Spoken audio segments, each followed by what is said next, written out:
Urea సమస్యపై ముఖ్యమంత్రి రేవంత్ రెడ్డి కీలక వ్యాఖ్యలు చేశారు. అధికారులు సమన్వయంతో పనిచేయాలి, ఏ పనిలో అయినా అధికారుల మధ్య సమన్వయం చాలా కీలకం అన్నారు. సమన్వయ లోపం వల్లే యూరియా సమస్య వచ్చింది అన్నారు ముఖ్యమంత్రి. ముందుగానే టోకెన్లు ఇచ్చి జాగ్రత్త పడుండాల్సింది, ఎక్కువసేపు లైన్లో నిలబడితే సహనం కోల్పోతారు కదా అని వ్యాఖ్యానించారు సీఎం రేవంత్ రెడ్డి. గ్రామాలను పిలిచి ఇప్పుడు రైతు వేదికలు ఉన్నాయి. మీరు అన్నట్టు 2000, 3000 రైతులకు సపరేట్గా రైతు వేదికల దగ్గర పెట్టి లోకల్గా పోలీసులను కూడా అడుగు ఇద్దరు కానిస్టేబుల్స్ని అక్కడ నించోబెట్టి ఆ టోకెన్లు ఇచ్చి ఆ రైతు వేదికల నుంచి మీరు యూరియా కానీ ఇతర ఎరువులు కానీ ఏమైనా ఇచ్చిందంటే సమస్య రాదు. ఒక్కసారిగా మంది అందరూ ఒక దగ్గర నిలబట్టి అందుబాటులో ఉన్నా కూడా లైన్ పెద్దగా కనిపిస్తుంది. సినిమా హిట్ అయితే అందరికి టికెట్ దొరకవచ్చు, కానీ లైన్ చూస్తే పొడుగ్గా కనిపిస్తుంది. ఆఖరి ఆయనకు మొదటి ఆయనకు సేమ్ టైంలో ఇవ్వలేరు కదా.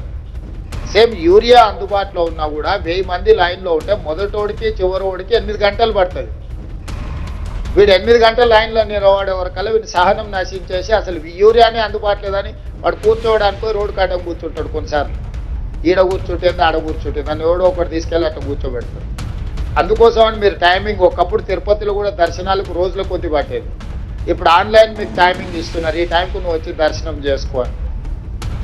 సేమ్ అట్లనే లోకల్గా ఈ యూరియాకి సంబంధించి కానీ ఇట్లాంటివి ఏమైనా ఇష్యూస్ వస్తే వాటిని కొంత మీరు సమన్వయం చేసుకోవాల్సిన అవసరం ఉన్నది.